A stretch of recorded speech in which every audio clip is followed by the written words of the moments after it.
उत्तर भारत के एक छोटे से गांव में रामदीन नामक किसान अपने परिवार के साथ रहता था। उसका घर कच्चा था, छप्पर से ढका हुआ, खेत थोड़े से थे और उनमें भी बाढ़ और सूखे के कारण साल दर साल घाटा ही होता था। रामदीन का बड़ा बेटा रघु पढ़ लिख न सका, मेहनत मजदूरी कर किसी तरह पेट पालता था।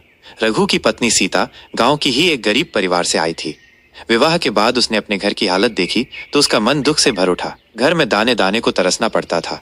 सीता स्वभाव से बड़ी धैर्यवान और धार्मिक थी। सुबह शाम वो तुलसी चौरे पर दीप जलाकर भगवान से प्रार्थना करती।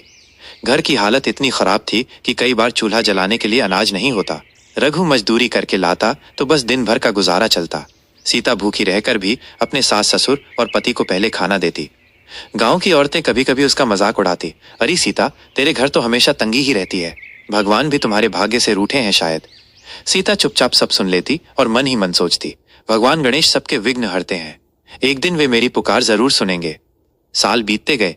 एक दिन गांव में गणेश चतुर्थी का पर्व आने वाला था।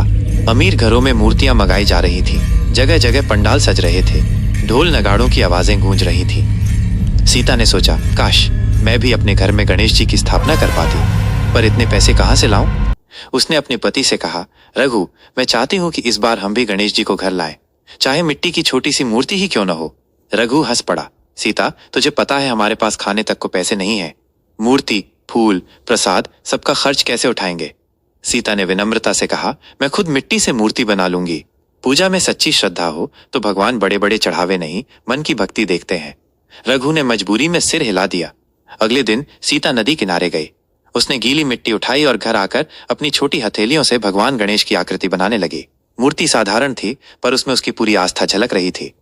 उसने मूर्ति को चौकी पर बिठाया, फूल तोड़े और एक मिट्टी के दिए में तेल भरकर दीप प्रज्वलित किया। प्रसाद में उसने सिर्फ गुड़ और चने चढ़ाए। पूजा करते हुए वो रो पड़ी और बोली, हे गणेश जी, मैं गरीब हूं, मेरे पास आपके लिए कुछ भी नहीं है, लेकिन मेरा मन साफ है, आप ही मेरी सुध लीजिए। पूजा के अगले दिन से अजीब बातें होने लगीं। रघु जब मजदूरी करने जाता तो उसे पहले से दोगुना काम और मजदूरी मिलने लगी। खेत में अचानक बरसात से नमी आ गई और बोए गए बीज तेजी से अंकुरित होने लगे। गांव की औरतें हैरान थीं। अरे सीता, तुम्हारे घर के हालात कैसे बदल गए?